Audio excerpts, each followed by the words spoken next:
Hi, and welcome to the AI Tech for Growth channel. We will start a journey of Web 3.0. This video is the first part of our Web 3.0 series, and this is about your authority and freedom. At the end of this video, you will understand why people desire Web 3.0. Before we start, let's begin talking about where we are now. We are between Web 2.0 and Web 3.0, practically saying we are at the end of Web 2.0. I want you to meet Lisa. She is a millennial and has a full-time office job in Phoenix, Arizona. She has a teenage son. She loves decorating her flat, basically wherever she is. Actually, she is really good at that. Lisa has experienced Web 1.0 and Web 2.0 pretty much. Lisa first encountered the internet when she was still in school. It was a whole new thing. People called it knowledge revolution. Google or Yahoo are some of the representative internet companies. There she searched information, what she was looking for, and read them. This is the static Web 1.0. It is read-only. Typical is the separation of information provider and consumer. That was back in the 1990s. Early of 2000, people are not only consuming data, but also began to producing their contents. This is the dynamic Web 2.0. It is read and write. People became media itself, and the contents are shared on platforms. Of course, Lisa was one of them. She joined social networks like Facebook or Instagram, and she was very fascinated to be connected with people and share her thoughts and interests. She shared her photos of her home, and she gained her reputation and also followers. During the pandemic time, she had to spend so much time at home. Her son watched her changing decoration very often, and he suggested her to film how she does it. Her son helped her to film and edit the videos. When they uploaded the videos on YouTube, she was really excited about the business opportunity and a possible new income. But not everything was rosy. Over the years, Lisa had to deal with many unfair and unpleasant things. First, imbalance of power. Soon after uploading her videos, she realized that her contents belonged to the platform and was managed by them.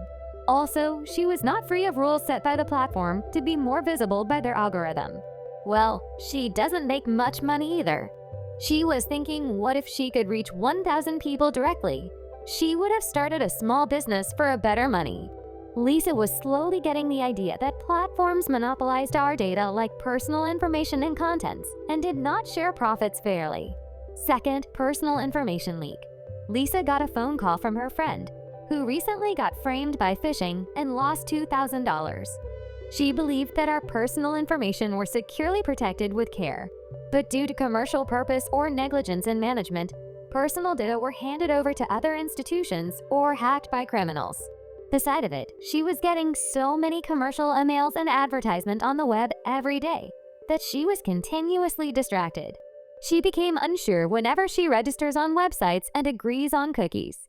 Third, virtual asset ownership. Her son loves games like many other teenagers. He played a game for 3 years with friends online. He just loves spending time there. Recently, the game company changed policy, and his level and items are downgraded without taking into account users' opinions. He was really upset and frustrated that his effort became vain. What if the company closes? He would lose all his game items. Actually, we haven't been able to possess and move our digital asset yet. Now many of us realize the Web 2.0 has been showing its problems and reached the limit. However, Web 3.0 is not technology. It is the direction of internet development that arises from people's desire to move the data rights from service providers to users to solve these problems and improve it. It can be seen as an expansion of the internet space where individuals like us become the subject.